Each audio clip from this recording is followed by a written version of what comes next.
നിലമ്പൂരിൽ വോട്ടെടുപ്പ് അവസാന ലാപ്പിലേക്ക് കടക്കുകയാണ്. വൈകുന്നേരം 5 മണി വരെ 70.76% പോളിംഗ് ആണ് രേഖപ്പെടുത്തിയത്. അവിടുത്തെ കൂടുതൽ വിശേഷങ്ങളുമായി നിലമ്പൂരിൽ നിന്നും VS അനന്തു ചേരുകയാണ്. അനന്തു, എന്തൊക്കെയാണ് പുതിയ വിശേഷങ്ങൾ?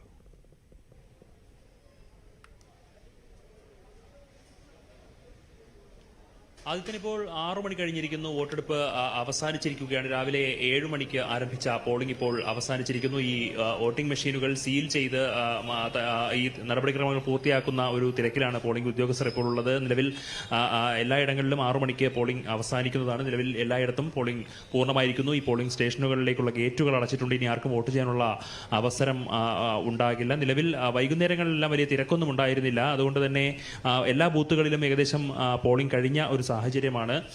നിലവിൽ ഔദ്യോഗിക കണക്കുകൾ പുറത്തു വരുമ്പോൾ 5 മണിക്ക് 70.76% പോളിംഗ് ആണ് രേഖപ്പെടുത്തിയിട്ടുള്ളത്. നമുക്കറിയാം, രാവിലെ മുതൽ തന്നെ ഇടതടവില്ലാതെ വോട്ടർമാർ എത്തിയിരുന്നു. ഈ മഴയെല്ലാം അവഗണിച്ചുകൊണ്ടാണ് വോട്ടർമാർ പോളിംഗ് ബൂത്തുകളിലേക്ക് എത്തിയത്.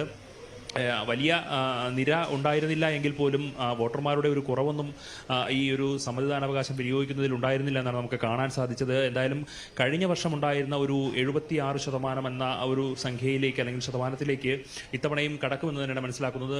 ഏകദേശം 5 മണിയോടുകൂടി തന്നെ 70%, പിന്നെ ഒരു മണിക്കൂർ നേരത്തെ കണക്കുകളാണ് ബാക്കി വരാനുള്ളത്. അതിൻ്റെ ഒരു ഔദ്യോഗിക സ്ഥിരീകരണം പിന്നീടാവും ഉണ്ടാവുക. ഒരു 7:30 ആ സ്ഥിരീകരണം ഉണ്ടാവുക എന്നാണ് മനസ്സിലാക്കുന്നത്. ഇപ്പോൾ നിലവിൽ ഈ പോളിംഗ് സാമഗ്രികൾ അല്ലെങ്കിൽ വോട്ടിംഗ് മെഷീനുകളെല്ലാം ചുങ്കത്തറയിലുള്ള മാർത്തോമ ഹയർ സെക്കൻഡറി സ്കൂളിലേക്കാണ് കൊണ്ടുപോകുന്നത്. അവിടെയാണ് ഈ വോട്ടിംഗ് മെഷീനുകളെല്ലാം സൂക്ഷിക്കുന്നത്. അവിടെ തന്നെയാണ് വിതരണം നടത്തിയത്. അവിടെയാണ് ഈ വോട്ടിംഗ് മെഷീനുകൾ കൊണ്ടുപോകുന്നത്. ഈ വോട്ടിംഗ് മെഷീനുകൾ സീൽ ചെയ്ത് വിവിപാറ്റുകൾ സീൽ ചെയ്തതിനു ശേഷം മാർത്തോമ ഹയർ സെക്കൻഡറി സ്കൂളിലേക്ക് പോകും. എന്തായാലും ഈ ഒരു പോളിംഗ് ശതമാനം 75 എത്തുമ്പോൾ അതിന്റെ പ്രതീക്ഷയിൽ തന്നെയാണ്. നിലമ്പൂരിൽ നിന്നും VS അനന്തുവാണ് വിശദാംശങ്ങൾ പങ്കുവച്ചത്.